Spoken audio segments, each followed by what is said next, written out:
The Black Ghost was originally designed by Herb Welch in 1919. It has become a mainstay in the fly boxes of many anglers over the years. Brent is tying a variation of the original. He has experienced some steady action with larger trout chasing this fly. This is one streamer you should give a try. You will be glad you did. The Black Ghost is tied on a TMC 5263 size 8 hook with black 6/0 tying thread. The tail and throat is chartreuse hackle fibers. The body is black dubbing ribbed with silver mylar tinsel. The wing is white calf tail. The head is finished with bone dry UV resin. Good day, everyone. Welcome to another segment on the bench. Today I'll bring you a Black Ghost. Here's a streamer I've been fishing for many years, and it's been working great. I really experienced catching a lot bigger trout on that. Seems like the larger trout, once they get off bugs and they start wanting bigger, they want some meat, so they will start chasing these streamers around pretty aggressive. I know I've got a lot of big brown trout with this one. I originally started using it on brook trout, worked great, and we had lots of browns, even rainbows on it, but it's been a good fly, so let's get a hook in the vise. I'm just getting a bunch ready to restock my box here. It kind of changes a little bit over the years. We keep modifying flies when we see new materials, try it out, see how they work, if the fish like eating it or not. This one here made a few more modifications than last year. We'll see how it does, but it's been a good pattern. I'm dressing this shank here. It's a 5263 Tiemco, size 8, 3X long. And I've got some 8/0 or 6/0 black thread on there. Now we'll come in with the calls for yellow. I'm going to be using chartreuse. Always a nice attractive color. Just come in here. We get some nice tips off the back here. Right to the point of the barb. We'll retie that in. And come in with some tinsel. We're going to be using this mirror tinsel. Semperfly, it's 1/32, nice bright tinsel. Tie that on the shank here. Originally, this pattern was done with black floss body, I believe. The years I know is tied different ways. Actually, with using Semperfly semi-smice dubbing in black, and it was quite lengthy. I cut it down to about 1/2 inch lengths. I want it. I'm glad it was a little longer. I can custom blend these dubbings the way I want them. Sometimes I want it short. Sometimes I want a little longer. And this allows me to kind of custom do what I want.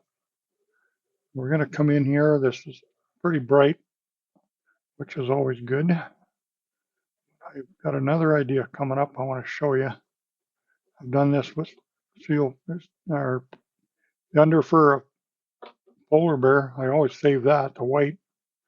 I've done that a lot on streamers with this technique. Make it nice and long. I'll come in with the wide turns with my mylar. Tie that off. Make sure we get some good turns. We don't want to lose that. Keep the eye looking good. Okay, so now what I do, you can leave it just like so, but I like to brush it out a little bit because I am a buggy fly tire. I like bugs. Flies that are a little buggy.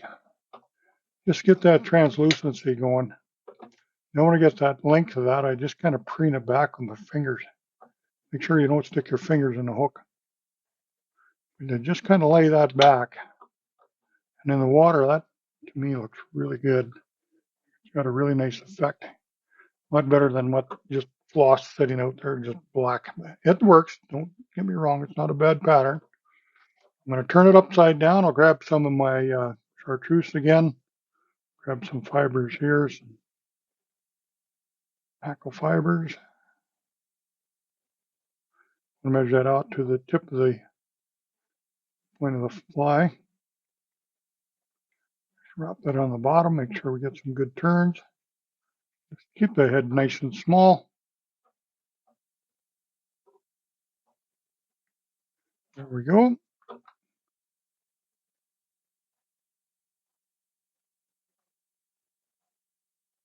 Pretty good. I think I'm just going to get another turn on that, bring it over just a smidgen. There, I got it right where I want it, right there. Calls for hackle on a lot of the patterns. I like using the calf tail, and I've even tied it with polar bear hair too, which is really good. But this calf tail is, anybody can get this anywhere. Polar bear is really tough to get anymore. So I'll cut it off the tail like so. Pull the under guard hairs out of the bottom. Make sure we don't have anything really too long in the front top, or I should say on the tips. Get to the end of the tail, that's where I'm going to measure it. Cut that off. I'll just come in. When I do that, I'm just going to tip the wing up a little bit. Leave it even in my fingers, between the thumb and my finger, and just keep wrapping back. Just keep it holding it so it doesn't go anywhere. And it should be pretty much all tied in there. It looks pretty good. I got another little ace in the hole. I'll show you too to help you with that. Do a little whip finish. Keep those heads nice and tidy if you can, nice and small.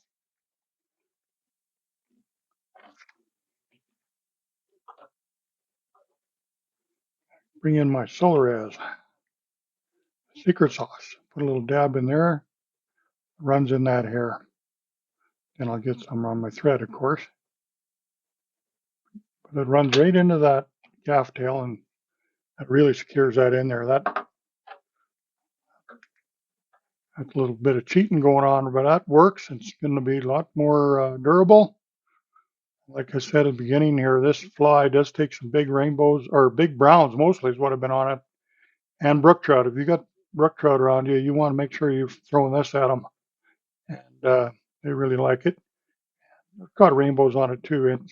But these fish, when they get a little big, their feeding habits change. So you want to get this in the water and strip it pretty fast, and they'll chase it down. Nice long fiber there. So anyway, there it is, the black ghost. It's a great fly in the water. So I'm just getting my box all tuned up. I know I'm going to need lots of them this year. Went through a bunch of them last year. I handed a bunch out to my buddies, and they did really well with them too. So appreciate you watching. We'll get you again real soon. We appreciate Brent sharing another one of his favorite flies. Thanks for joining us today. Take care and conserve the waters.